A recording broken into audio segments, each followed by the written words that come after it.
नमस्कार अनि ट्राइफर्लनमा हार्दिक स्वागत छ।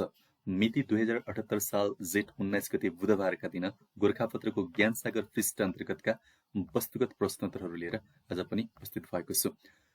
आशा छ लोकसेवा, शिक्षक सेवा र ब्याङ्किङको तयारी गरिराख्नुभएका मित्रहरूका लागि लाभदायक हुनेछ। आउनुहोस् सुरु गरौँ आजका वस्तुगत प्रश्नोत्तरहरू। प्रश्न नम्बर 1, हरित विकास र विश्वव्यापी लक्ष्य 2030 का लागि साझेदारी P4G सियोल शिखर सम्मेलन कहिले सम्पन्न भयो?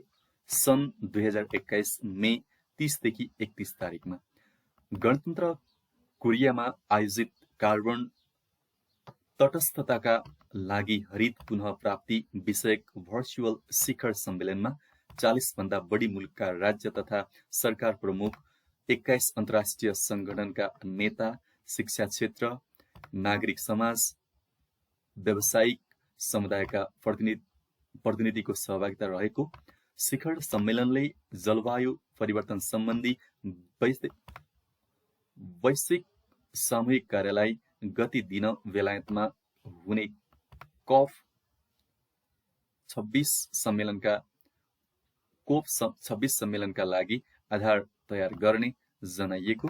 सम्मेलनमा मे 30 का दिन राष्ट्रपति विद्यादेवी भण्डारीले नेपाल सन् 2050 सम्ममा कार्बन तटस्थ मुलुक बन्ने लक्ष्यका साथ अगाडि बढेको बताउनु भएको। प्रश्न नम्बर 2, चीनमा एक दम्पतिलाई 3 सन्तानसम्म जन्माउन पाउने नीति कहिले बन्यो? सन् 2021 मे 31 मा। यस अघि 2 जनासम्म बच्चा जन्माउन पाउने नीति परिवर्तन गर्दै अब एक दम्पतिले 3 जनासम्म सन्तान जन्माउन पाउने नीति सरकारले ल्याएको। राष्ट्रपति सी जिनपिङद्वारा मे 31 मा पोलिट ब्युरो बैठकबाट उक्त नीतिलाई स्वीकृति दिएको। 10 वर्ष यता जनसङ्ख्या वृद्धि दर वात्तै कम भएपछि राष्ट्रपति सी नेतृत्वको सरकारले जनसङ्ख्या बढाउन नयाँ नीति ल्याएको। चीनमा पछिल्लो वर्ष 1 करोड 20 लाख मात्रै बच्चा जन्मिएका थिए। सन् 2016 मा 1 करोड 80 लाख बच्चा जन्मिएका थिए। यस वर्षको जन्मदर सन् 1960 यताकै सबैभन्दा कम भएको जनाइएको। चीनमा सन् 1980 देखि 2015 सम्म एक दम्पतिले 1 जना मात्रै सन्तान जन्माउने नीति लागू थियो। सन् 2016 मा 2 सन्तानसम्म जन्माउन पाउने नीति लागू भयो।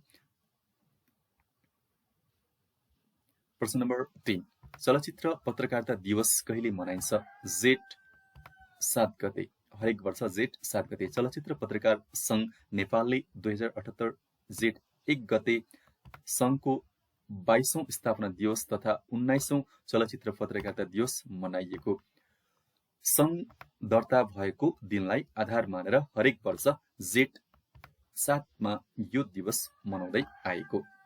प्रश्न नम्बर 4, विष्णुमती नदी मुहान सम्बन्धी तीर्थलाई के भनी चिनिन्छ? सफन तीर्थ।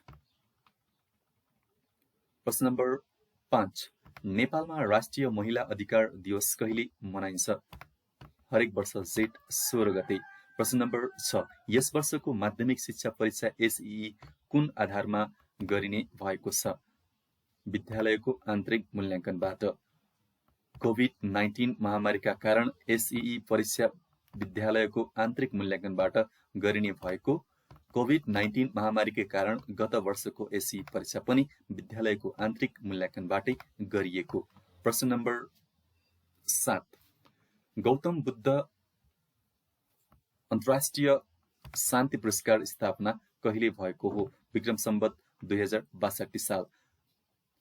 प्रत्येक 5 वर्षमा प्रदान गरिने गौतम बुद्ध अन्तर्राष्ट्रिय शान्ति पुरस्कार पहिलो पटक विक्रम सम्वत 2065 बुद्ध पूर्णिमाका दिन प्रदान गरिएको। प्रश्न नम्बर 8, भू-उपग्रहबाट पहिलो पटक टेलिफोन सञ्चालन भएको जिल्ला कुन हो? मुस्ताङ। प्रश्न नम्बर 9, नेपाल सहायता समूहको गठन कहिले भएको हो? सन् 1976 मा। प्रश्न नम्बर 10, सार्क सचिवालयबाट नियमित रूपमा निस्कने पत्रिकाको नाम के हो? फिगन। प्रश्न नम्बर 11, नेपालमा जलविद्युत सङ्केतबाट ट्राफिक नियन्त्रण गर्न कहिलेदेखि थालिएको हो? विक्रम सम्वत 2023 सालदेखि। प्रश्न नम्बर 12, नेपालमा भारतको पहिलो महावाणिज्य दूतावास कहिले र कहाँ खोलियो? विक्रम सम्वत 2061 माघ 4 बीजगञ्जमा। प्रश्न नम्बर 13, नेपालमा गणतन्त्र दिवस कहिले मनाइन्छ? हरेक वर्ष जेठ 15 गते।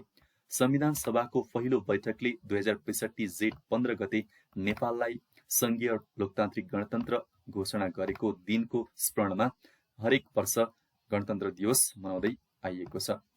प्रश्न नम्बर 14, राष्ट्रपति विद्यादेवी भण्डारीद्वारा बङ्गलादेशको राजकीय भ्रमण कहिले भएको हो? विक्रम सम्वत 2077 चैत्र 9 देखि 10 गते। तदनुसार सन् 2021 मार्च 22-23। प्रश्न नम्बर 15, मन्त्री परिषदको 2078 जेठ 10 को बैठकले कोभिड-19 संकट व्यवस्थापन केन्द्र CCMC को प्रमुख कार्यकारी अधिकृत CEO मा कसलाई नियुक्त गर्यो? बालानन्द शर्मा, नेपाली सेनाका पूर्वरथी। प्रश्न नम्बर 16, युवा तथा खेलकुद मन्त्रालयले खेलकुद पत्रकारिता पुरस्कार 2077 कसलाई प्रदान गर्यो?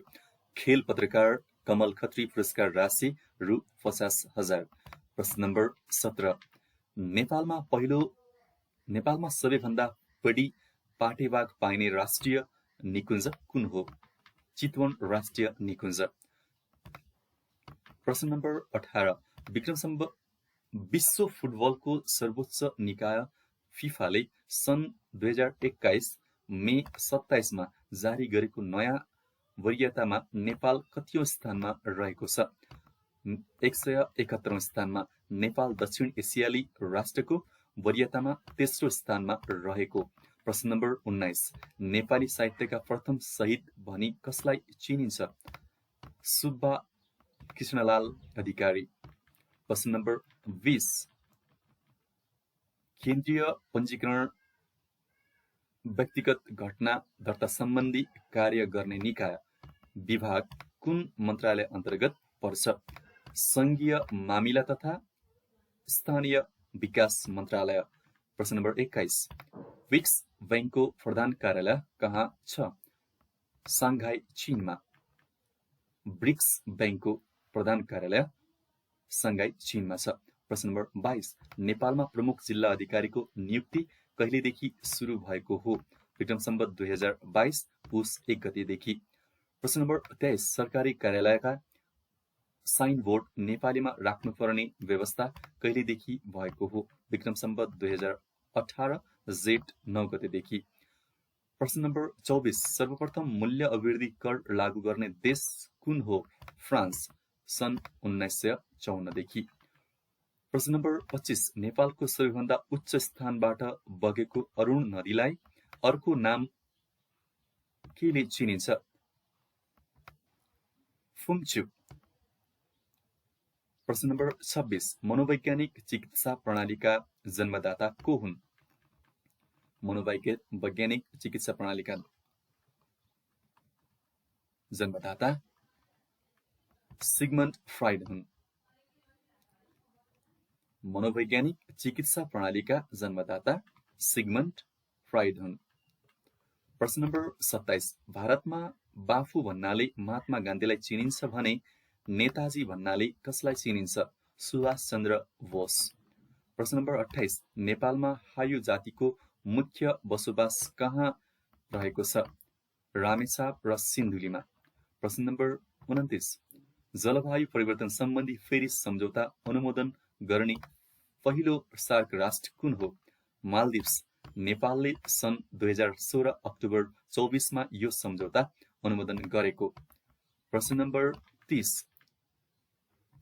जुन अन्तिम प्रश्न, बीमा समितिबाट हालै सञ्चालन अनुमति प्राप्त गरेको पुनर्बीमा कम्पनी कुन हो? हिमालयन रि इन्सुरेन्स कम्पनी। प्रस्तुतकर्ता टङ्क केसीज्यूलाई विशेष धन्यवाद सँगै गोर्खापत्र परिवारलाई पनि विशेष धन्यवाद छ।